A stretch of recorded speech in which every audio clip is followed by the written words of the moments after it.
Hey, I wanted to share an idea that I just heard of recently, and it was really powerful to me. So the idea is that you cannot see anything in others that you cannot see in yourself.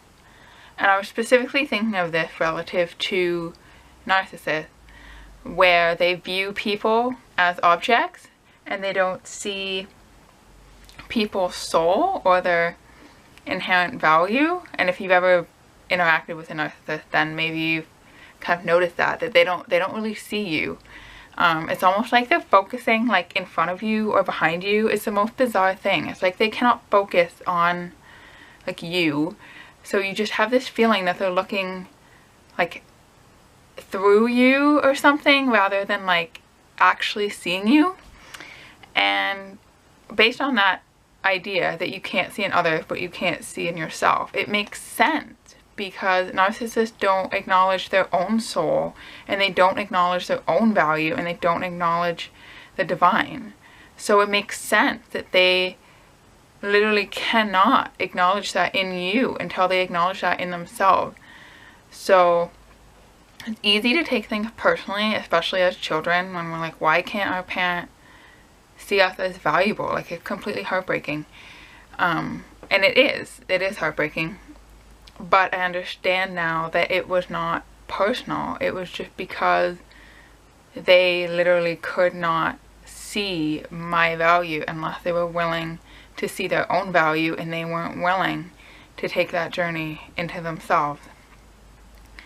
And the other thing with narcissists is that the focus is always on the external world and proving your worth based on like what you do or certain personality attributes that you have. Like, it's all about how other people perceive you or like what you do, and you have to somehow earn your worth. And to me, this fits in with the concept of acknowledging your soul, because the soul to me is our worth. That's our unique expression of the divine. It's acknowledging that our own divinity is inherent, and therefore our worth is inherent, and we don't have to do anything to earn being lovable or being worthy. It just is.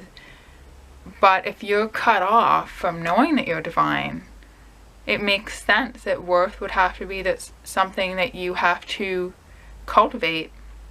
And that's why narcissistic people expect others to do something for them, to be a certain way, to please them in some way in order to have value, because they don't see that you just inherently have value just by being. And that's why relationships with narcissists are so incredibly difficult, because part of you is just screaming like, why don't you see me? And you're trying to get this person to see you, but they honestly can't. This has been a wake-up call for me. Is like, they honestly can't see you until they're willing to see themselves. And there's nothing you can do to like make them wake up. It's their own personal choice. So